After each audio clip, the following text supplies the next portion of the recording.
What up, Joburgers? Today we're at Maboneng presenting for the screening of Little America. As you guys already know, it is of course Women's Month, and today we'll be celebrating some of the women that we have in film. So let's get to it.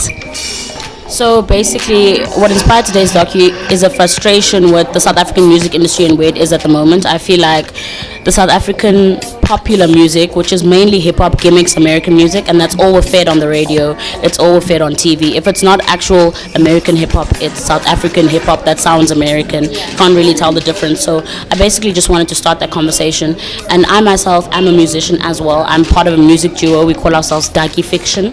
So we make authentic South African music. We really try to take influence from Kwaito, from Afrofunk, from Brenda, from TKZ, instead of like just replicating something that already exists and something that's not ours. So that's something that's very important to me. Okay. And for someone who hasn't watched it, what would you say it's about? Little America is a documentary. Little America is a documentary that challenges the South African music industry and where it's at the moment.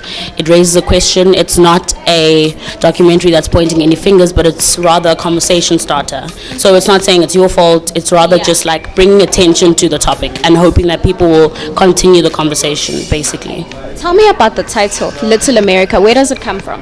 It comes from me feeling like South Africa is Little America, especially in the industry. Yeah, so that's where Little America comes from. And can we look forward to more documentaries from you in the future?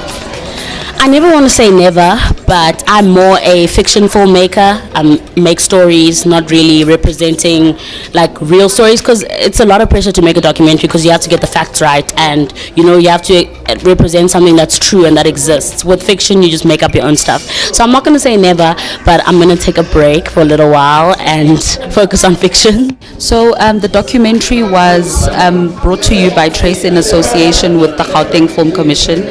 They helped us identify Yoza, who ultimately won, and what you can expect from the documentary is really a reflective piece of content that just makes us think about what it is that makes South African music authentic, and whether or not we're remaining true to that as an industry, whether you're an artist, a producer, a compiler, a music channel such as ourselves. So really, I think people can take away from the documentary a couple of questions, hopefully some answers, but really what we're trying to get from this more than anything is the generation of conversation.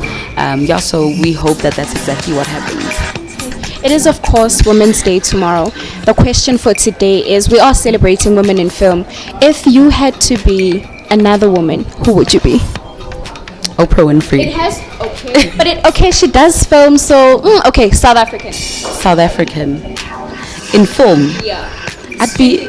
I'd be Yoza Mnyanda right now. Wow. I'd be Yoza Mnyanda right now. She, I think, is someone to definitely look out for. She's done a documentary right now, but she also does a lot of fiction. She has an interesting point of view. She's opinionated, which we love. And yeah, she at this very young age is doing amazing things. So I'm very excited to see. So if I could be anyone else, I'd be her right now. Obviously, we heard what she had to say during the panel discussion, but we just want to find out, do you agree that South African music is sort of kind of adapted from America? I mean, yeah, all types of our music is influenced by America across the board, from the jazz to the R&B to the house. You know, it's influenced by the world. Yeah. Okay.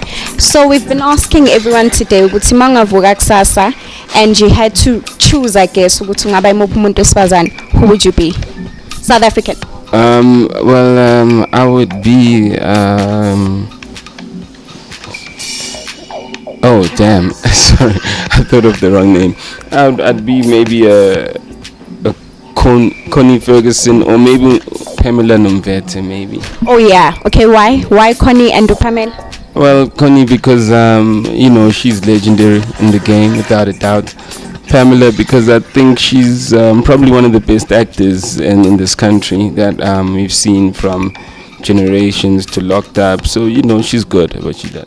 I didn't expect such engagements to come out of it.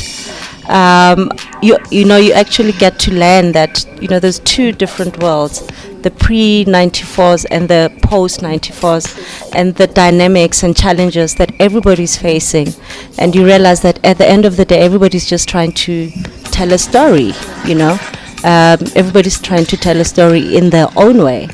And I think it's something that South African audience really needs to hear. South African musicians and rappers, I think it's something that is really ideal. I really, really loved the film, and we're very proud to have been part of the documentary. It was a long journey. It's been 2 long years, and it's great to finally see it come to fruition. Wow. So tomorrow is Women's Day, and we've been asking everyone today, if you woke up tomorrow and you had a choice to be another woman, who would you be? But it has to be someone who is in film. Sure, there's so many. There's Mabatumunsu, there's Dineo Luju, who's about to release her film, My Zulu Wedding. Bongi Wesalane, who produced Happiness is a 4-letter word, that did really well at box office. There's a lot. I mean, there's also emerging talent, young women who are really, really, really, doing well. I hope you guys enjoyed today's docu as much as I did. From myself, Usletu Ndovu, and the Joburg TV team, see you guys next time.